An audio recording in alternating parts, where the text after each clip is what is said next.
Packers 34, Steelers 21. Now, that's today. Tomorrow, the legislature's back in session. Heidi Wallace. Now, it's history. Republican governor, Republican legislature, and the GOP track record in states and in the federales for years, with you guys running everything, has not been a great track record. Tell us how the Republicans are going to maintain their stranglehold on Oklahoma government. Well, you know, frankly, it's time for us to govern and to lead. We've seen what the Democrats have done in the state of Oklahoma for basically 100 years. We always complain about being ranked 45th in this and 48th in that, and frankly, the Democrat Party is who's got us to that point. So, for the first time ever in the history of Oklahoma, Republicans basically have control of the entire process. And as a Republican activist, and I have been since 1996, it's time for the Republicans and those people to hold our feet to the fire at the Capitol and make sure we walk the walk and do what we always said we were going to do, and great things to come. Pretty good stuff in the agenda, but however, I see three things in it that catch my attention after watching for 30 years. The three lies: checks in the mail, work comp reform, tort reform. I mean, you know, we've been over this a jillion times. A jillion times. You know, it's the same old song and dance from the right. They want to blame lawyers, law reform, and workers' comp, same old diatribe stuff. Listen, folks, they're in charge. You voted for this government, and you got it. The governor is going to tell the speaker what to do, and the governor is going to tell the pro tem what to do. Colby, we ought to be out of there by April 1st because there shouldn't be any disagreement about anything. You've got supermajorities in both houses. Do what you're going to do, and let's get out of there to save the taxpayers money. You blame the Democrats for things. They're going to start dismantling education, folks, and your checks are going to stop coming in the mail. And when that happens, you'll realize that these guys don't know what they're doing. Oh, these Tea Party people get a hold of what this tort reform stuff is and all that. It's a bailout in some ways. All right, let's go to the story we've been seeing the last couple of weeks, which is the Department of Education, okay? They've lost control. Democrats have lost control of this thing, all right? And now you have the story... Democrats lost control? Well, yeah, but Democrats ran it forever, okay? Now they're not running it anymore. Janet Barresi is the superintendent.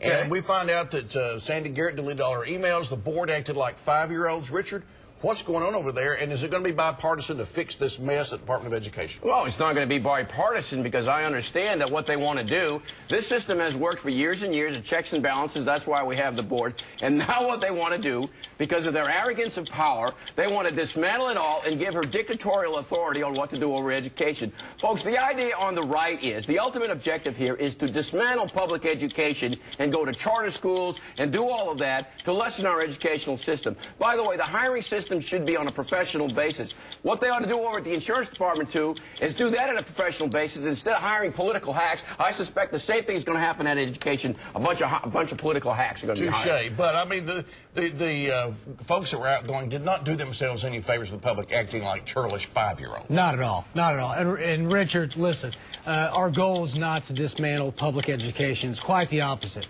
And guys, let's look at this. So here we go. Here we have a board of all Henry appointees, a former Democrat state senator, former Democrat Tulsa County chairman. They're not going to be friendly to Barresi. The people of Oklahoma spoke overwhelmingly. They said Janet Barresi needs to turn education around and take us in a new direction.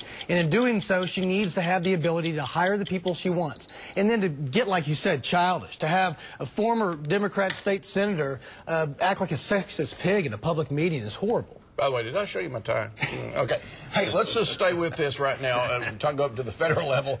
Obamacare, whatever you want to call it, health care reform, has lost another key court date. Are we going to keep tweaking this, or are we just going to wait and see what happens with the Supreme Court? Because that's where it's headed, guys. You know, Scott, I'm going to tell you that I think that you're still going to see the tweaking continue in Washington because far too many times people get elected and then they don't keep their campaign promises and then the public gets enraged. And so I think the new Republican majority in the House will continue to look at ways to do things differently.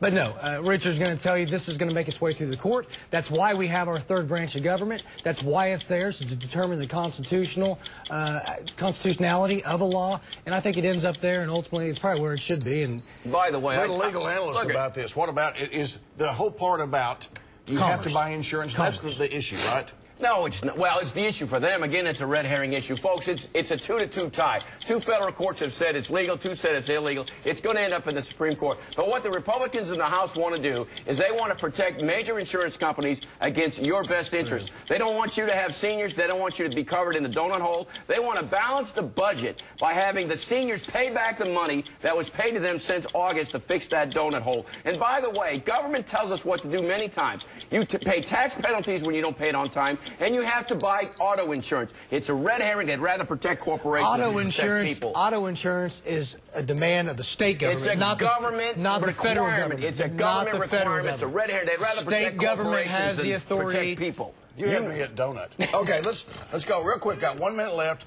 Rate the job government has done with our giant blizzard, the streets, the way the government's reacted. How have we done? Well, I'll tell you what, the State Highway Department's done a good job, and County District 2 under Brian Mon did a great job. But, folks, the city of Oklahoma City plowing was a joke. In South Oklahoma City, our roads were a disaster. And, by the way, I'm going to have to blast my friends on the right, especially the governor here, because she asked for federal help. All 77 counties, the party of less federal government and less intervention by the government wants more money from the federal government. Hypocrisy again from the right. Yeah, were our roads as bad as Tulsa's?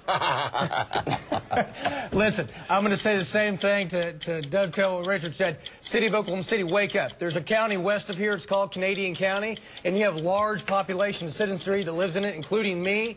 Reno is a 4-lane snow route for 4 miles into the county, and you guys stop at the county line?